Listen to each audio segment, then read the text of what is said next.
உனக்காக இதுதானோ காதல் என்றறிந்தேன் அடி. புது பார்வை நீ பார்த்து புது வார்த்தை நீ பேசி இதயத்தை இடம் மாற செய்தாயடி. மெல்லிடை கொண்டு நடைகள் போடும் அழகான பெண்ணே, முப்படை கொண்டு என்னை சுற்றி வளைத்தாயடி.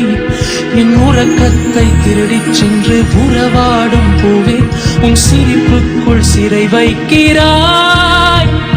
அட கொஞ்சம் கொஞ்சமாய் என்னை வாட்டினாய், கொஞ்சம் கொஞ்சமாய் என்னை மாற்றினாய், இதயத்தின் மறுபக்கம் நீ காட்டினாய். கௌதம், என்னடா நம்மளை பார்த்து எல்லாம் ஷாக் ஆகிட்டு திருன்னு முடிச்சிட்டு இருக்காங்க. ஆமாடா, நம்ம வந்த உடனே சார் உங்களை தான் சார் நாங்கள் எதிர்பார்த்தோம், சீக்கிரம் வாங்க சார்னு கூப்பிடுவாங்க பாரு. டேய், இவங்க எதுக்கடா இங்கே வந்திருக்காங்க, சம்மந்தமே இல்லாமல் வந்திருக்காங்களேன்னு எல்லாம் திருன்னு முடிச்சிட்டு இருக்குடா. கௌதம் சார், ஆதி சார் எதுக்காக வந்திருக்காங்க? நான் வேற அண்ணி எனக்கு தெரியவே தெரியுதுன்னு சொல்லியிருக்கேன். இப்போ மட்டும் அண்ணியை பார்த்தாங்க என்ன ஆகும்? டேய் ஆதி, உன் ஆளு ரொம்ப தீவிரமா யோசிக்கிறாளே, என்னடா யோசிக்கிறா? எனக்கு என்னடா தெரியும், என்கிட்ட சொல்லிட்டா யோசிக்கிறா. நானே என்ன பண்ணணும்னு தெரியாம முடிச்சிட்டு நிற்கேன், நீ வேற சும்மா இருடா. என்னடா இப்படி சொல்ற? முதல்ல 3 பேர் முடிக்கிற முடிய பாருடா, அப்புறமா பேசு. ஆதி சாரி ஆதி, என்னால 2 பேர் முடிக்கிற முடிய தான் பார்க்க முடியும், பிரியா முடிக்கிறது பார்க்க முடியாது. ஏன்னா நான் கையிலுக்கு சத்தியம் பண்ணி கொடுத்துருக்கேன். அந்த 1 மந்த் எப்போ முடியும் இருக்கு, நீ வேற ஏன்டா நானே கிட்ட நின்று பார்க்க முடியலைங்கிறது கட்டுப்புல நின்றுட்டு இருக்கேன், நீ வேற கட்டுப்பு கலத்தாம உன் ஆளை சைட் அடிக்க வந்து அதை மட்டும் பண்ணுடா. ஐயாக்கு இப்போ உங்க ஆளை பார்க்க முடியல, அதுதான் வேதனை. டேய், நானே கையில் கிட்ட எப்படி பேச என்னன்னு ஆரம்பிக்கிறது தெரியாம முடிச்சிட்டு இருக்கேன். உனக்கு இப்ப பிரியா பார்க்கலங்கிறதா உனக்கு கவலையா இருக்கு. நீங்க லவ் பண்றல, உன்னையும் கையிலையும் பார்க்க கூடாது பேசக்கூடாதுன்னு சொல்லும் போது தெரியும்டா. கிட்ட நின்னுட்டே பார்க்க முடியாம பேச முடியாம நம்ம மனசு தவிக்கிறது அப்பந்தாண்டா உனக்கு புரியும். இல்லடா, எனக்கு சாப்பிட முடியா? அப்படி இல்லைன்னு சொல்ல முடியாது, அப்படின்னு சொல்ல முடியாது, ரெண்டும். உனக்கு இல்ல கையில் 1 மாசம் தந்திருக்க கூடாதுடா, குறைஞ்சது ஒரு 6 மாசமா உனக்கு தந்திருக்கணும். அப்பந்தாண்டா நல்லா இருந்திருக்கும். 1 மாசம் சே. ஆமாடா, டேய் ரொம்ப பண்ணாத. என்ன 1 மாசம் இங்க தாக்கு பிடிக்கல, இதுல 6 மாசம். டேய் விட்டா நீயே கையிலுக்கு ஐடியா கொடுத்துருவ போல. பாரு, நான் தான் உனக்கு ஐடியா தந்திருக்கேன், ஏதாவது பண்ண ஐடியாவை கேன்சல் பண்ணிடுவேன் பாத்துக்கோ. என்னடி சார் வந்துட்டு அவங்களுக்குள்ளே பேசிட்டு இருக்காங்க, என்னடி என்ன விஷயம் வந்திருப்பாங்க? ஆமா, என்கிட்ட சொல்லிட்டு வந்தாங்க, என்கிட்ட வந்து கேக்குறா. இல்லடி, வந்த நேரமே அவங்களுக்குள்ளே பேசிட்டு இருக்காங்களா, அதான்டி. அதை ஏன் என்கிட்ட கேட்குற, அங்கேயே கேட்க வேண்டியதானே? கயல், என்னாச்சு அவசரமா வெளியே வந்த? என்னடி? அண்ணி, அது அங்க பாருங்க. சுஜாக்கா, ஏய் ஆதி அங்க பாரு. என்னடா என்னாச்சு? அங்க பாருடா முதல்ல. அக்கா. ஆதி, கௌதம். டே ஆதி, கௌதம், எப்படிடா இருக்கீங்க? நல்லா இருக்கீங்களா? என்னாச்சு? ஆதி சார் கௌதம் சார் அமைதியாக இருக்காங்க, எந்த பிரச்சனையும் வரக்கூடாது, அண்ணி சீக்கிரம் அவங்க குடும்பத்தை கூட சேரணும். என்னடா அமைதியாக இருக்க? அக்கா மேலே கோவமா இருக்கியா? பேச மாட்டியா? அக்கா கிட்ட பேச மாட்டியாடா? டே கௌதம், நீயும் என்கிட்ட பேச மாட்டியா? அப்போ என்கிட்ட 2 பேருமே பேச மாட்டீங்களாடா? கோவமா இருக்கீங்களா? அக்கா, உன்னை நாங்கள் எங்கெல்லாம் தேடணும் தெரியுமா? உன்னை பார்க்க மாட்டோமா, பேசிட மாட்டோமா? நீ எங்கே இருக்க, நல்லா இருக்கியா, உயிரோட இருக்கியா, எதுவுமே தெரியாம எங்க இருந்தாலும் நல்லா இருக்கணும் அப்படின்னு நினைச்சிட்டு இருந்தோம். உன்னை பாத்துட மாட்டோமான்னு பல நாள் ஏங்கிருக்கோம் அக்கா. அப்பாலாம் உன்னை பார்த்தாங்க ரொம்ப சந்தோஷப்படுவாங்க. எப்படிக்கா இருக்க, நல்லா இருக்கியா? நீ கல்யாணம் பண்ணவரன நல்லா வச்சுக்கிறாரா? ஆதி, நிஜமாவே அக்கா மேல கோவம் இல்லையா? என்ன தேடினீங்களா? எப்படிக்கா உன் மேல கோவப்படுவோம்? எங்க சுஜாக்கா பத்தி எங்களுக்கு தெரியாதா? என் அக்கா என் கூட இருந்த வரைக்கும் என் அக்கா எப்படின்னு எனக்கு நல்லாவே தெரியும். என்னக்கா, ஏன்க்கா எங்க எல்லாத்தையும் சொல்லாம கொள்ளாம ஒரு லெட்டர் மட்டும் எழுதி வச்சுட்டு வந்த? ஏன்க்கா? ஆமா சுஜாக்கா, உன் மேல எங்களுக்கு கோபமே இல்லை, வருத்தம் தான் இருந்தது. ஏன்க்கா இப்படி பண்ண? கடைசி நேரத்துல நீ லெட்டர் எழுதி வச்சுட்டு வந்திருக்கேன்னா ஏதாவது ஒரு காரணம் இருக்கும். ஏன்னா எங்க சுஜாக்கா பத்தி எங்களுக்கு தெரியும். ஏன்க்கா, என்னக்காச்சு? நீங்க என் மேல கோபமே இல்லையா? நான் தான் அப்ப தப்பா நினைச்சிட்டு இருந்தேனா? நீங்க என் மேல கோபமா இருக்கீங்க, என்னை ஏத்துக்கவே மாட்டீங்கன்னு ஒதுங்கியே இருந்துட்டேன்டா. எனக்கு அப்பா முகத்துல உங்க முகத்துல முழிக்கவே ஒரு மாதிரி கஷ்டமா இருந்ததுடா. ஏன்னா நான் அப்பாவை அவமானப்படுத்திட்டு அங்கேருந்து வந்துட்டேன்லடா. அப்பா எப்படிடா இருக்காரு?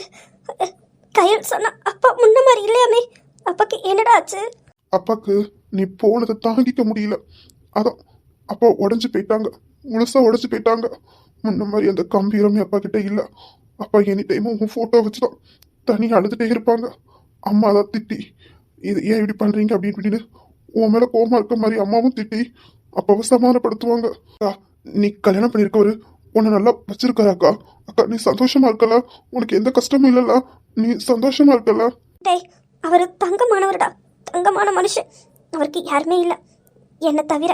அவருக்கு உறவுன்னு சொல்லிக்க நானும் எங்கள் பொண்ணு ஸ்வீட்டி தங்கம் தான் இருக்கோம். அவருக்கு யாருமே இல்லைடா. அவர் ரொம்ப நல்ல மனுஷன். அவர் எவ்வளோ நல்ல மனுஷன்னா, நான் அவருக்காக தான்டா துணிச்சு அந்த முடிவு எடுத்து வந்தேன்.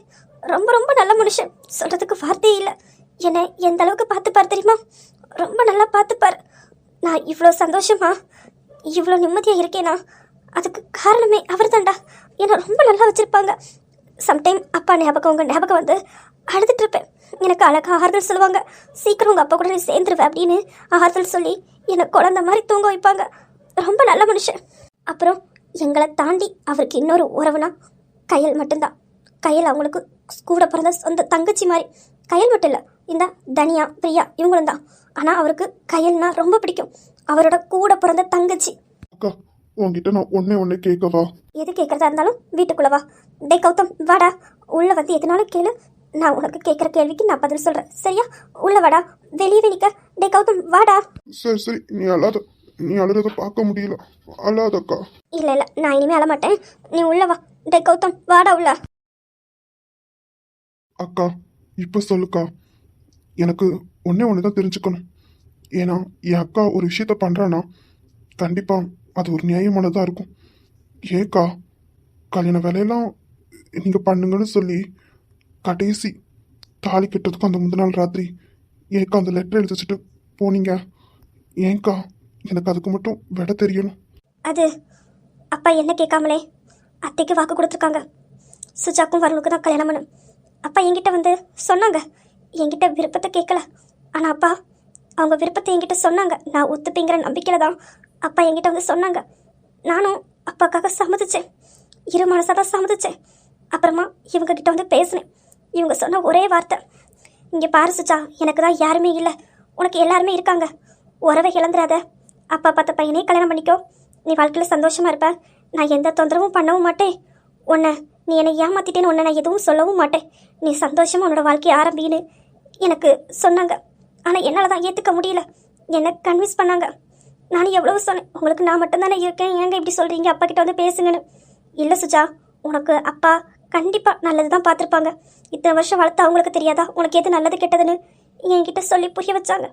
நானும் இரு மனசா அவங்கள மறக்கவும் முடியாமல் அப்பா கிட்ட ஏற்று பேசவும் முடியாமல் அந்த கல்யாணத்துக்கு ஒத்துக்கிட்டேன்.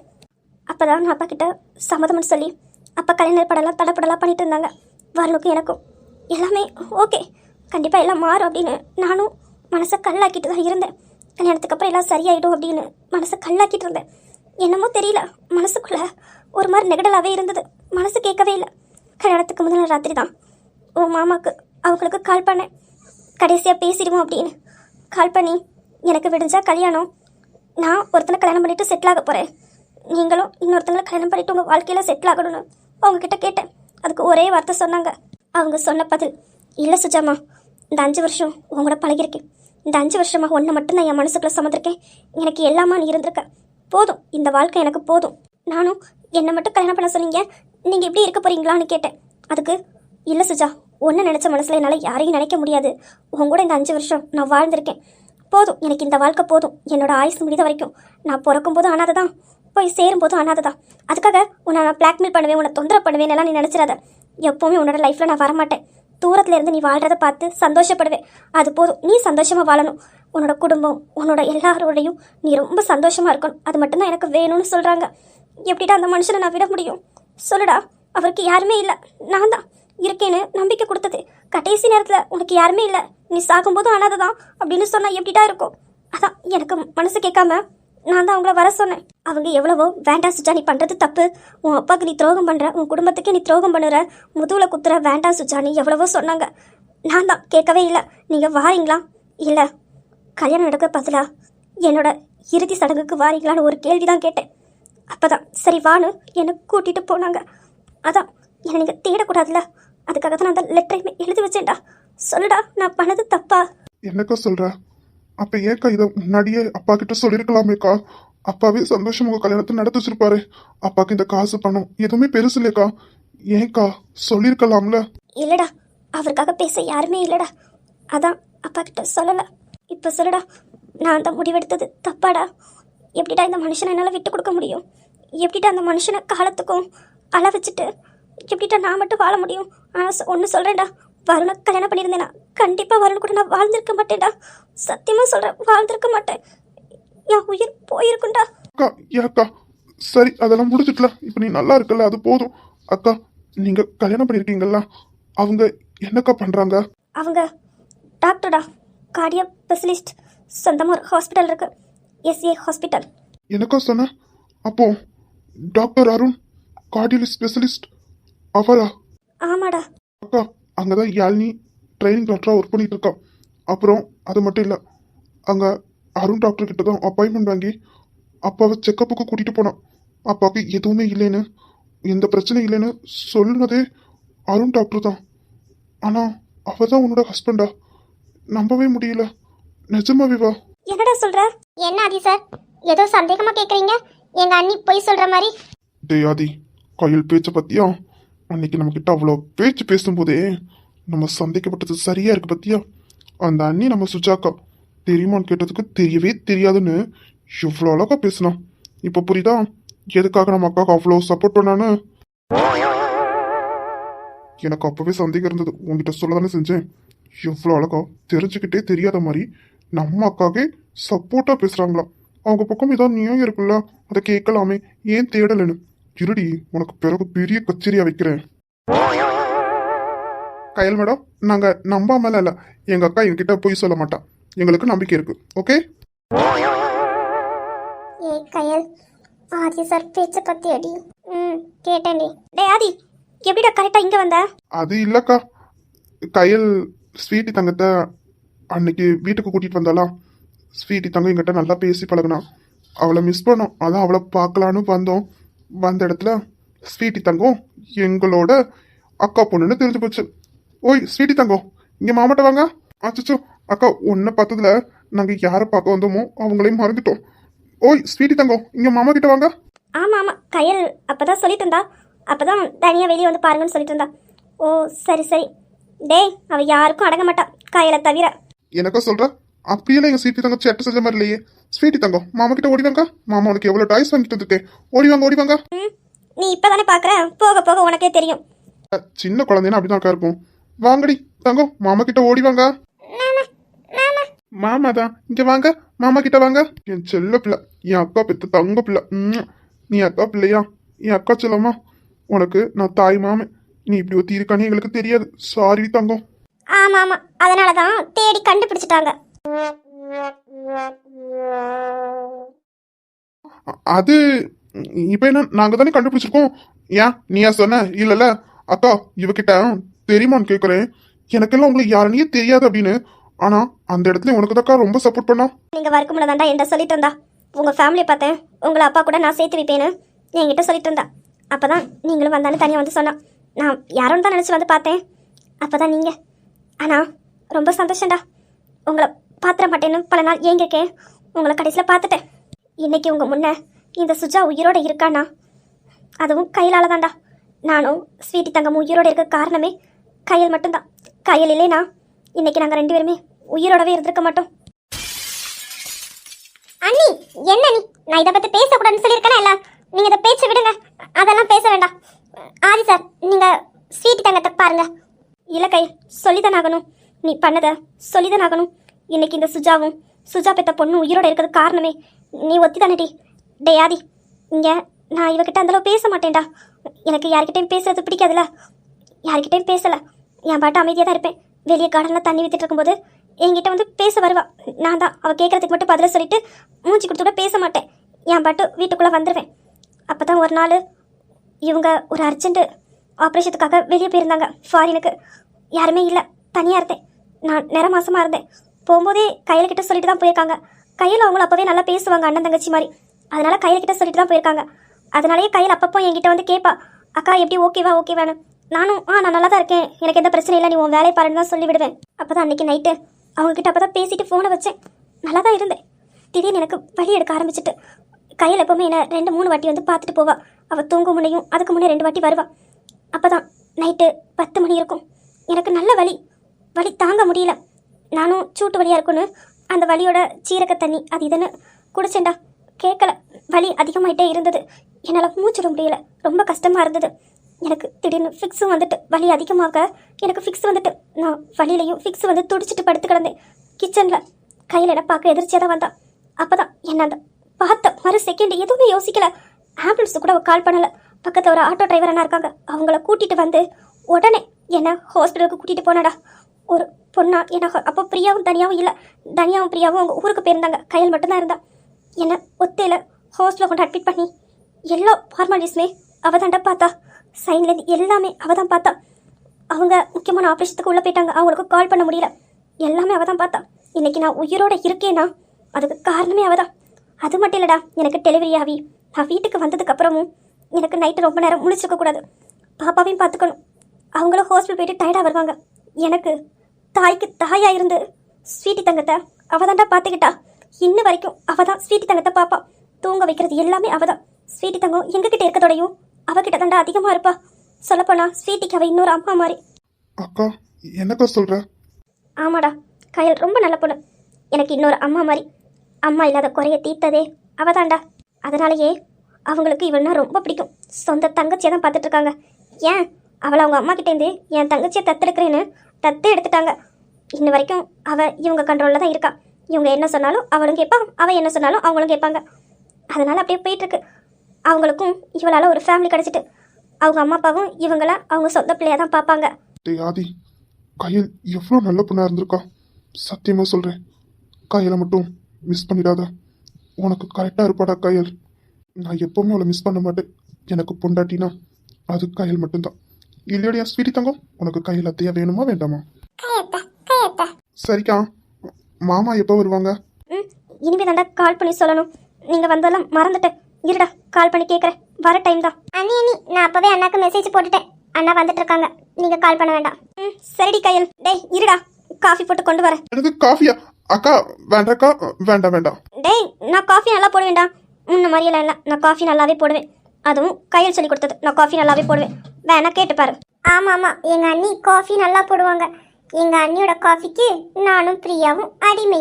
கேட்டுக்கோ, பதற நல்லா வருவேடா. அது அப்போ ஏதோ ட்ரை பண்ணேன், கொஞ்சம் சொதப்பிட்டு. அதுக்காக எப்பவுமே அப்படி இருப்பேனடா.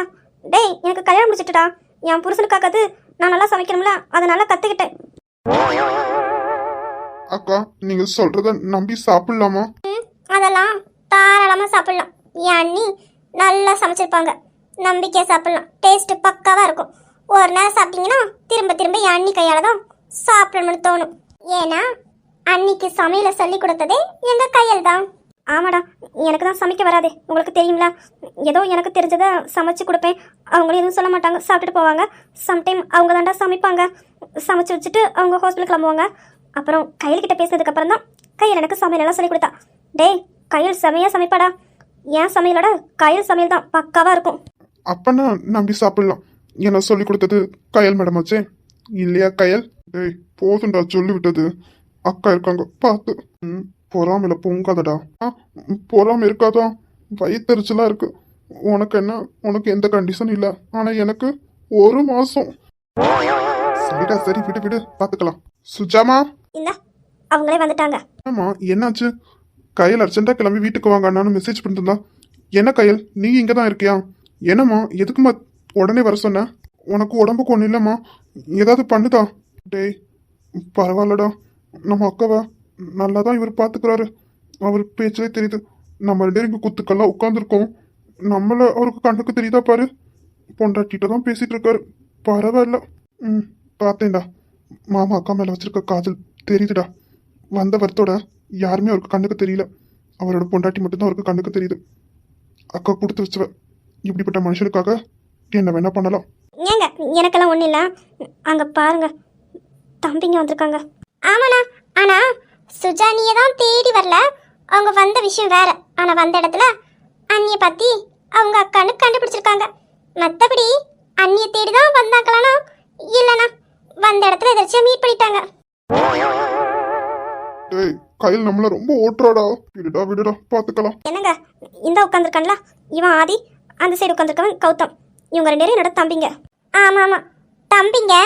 ஆனா ஒரு அக்காவை 2 வருஷமா எங்க இருக்கா என்ன ஏதுன்னு தேட மாட்டாங்க. அப்படிப்பட்ட நல்ல தொம்பிங்க. ஐயோ சும்மா இருடி. டே ஆதி தப்பா எடுத்துக்காதா, அவ அப்படிதான்டா என் மேல உள்ள பாசத்துல அப்படி பேசுறா, தப்பா எடுத்துக்காதடா. இல்லக்கா அவ சொல்றதும் சரிதானே, உன்னை நாங்க தேடவே இல்லையே. டே ஆதி அதெல்லாம் ஒண்ணும் இல்ல. ஏங்க இவங்க 2 பேரும் என்னோட தம்பிங்க, என்னங்க அமைதியா இருக்கீங்க? இல்லம்மா வாங்க. எப்படி இருக்கீங்க? வீட்டில் அம்மா அப்பா எல்லாரும் எப்படி இருக்காங்க? நல்லா இருக்காங்களா? ம் நல்லா இருக்கோம். நீங்கள் எப்படி இருக்கீங்க மாமா? நல்லா இருக்கீங்களா? அக்கா சொன்னாங்க. ரொம்ப தேங்க்ஸ் மாமா. ஐயோ எதுக்கு தேங்க்ஸ் எல்லாம்? இல்லை மாமா, அப்பா இப்போ சந்தோஷமா இருக்கிறதுக்கு காரணமும் நீங்கள் தானே. புரியல. ஏங்க என்னோட தங்கச்சி நம்ம ஹாஸ்பிட்டலில் தான் ட்ரைனிங் டாக்டராக ஒர்க் பண்ணிட்டு இருக்கலாம், யாழினி. என்னது யாழினியா? ஆமாங்க. அப்போ ரத்தினவேல் எங்க அப்பா தான். யாழினி தானே உங்ககிட்ட அப்பாயின்மெண்ட் வாங்கி அப்பாவை கொண்டு செக்கப்புக்கு கூட்டிட்டு வந்தா? என்னடா ஆதி சொல்ற?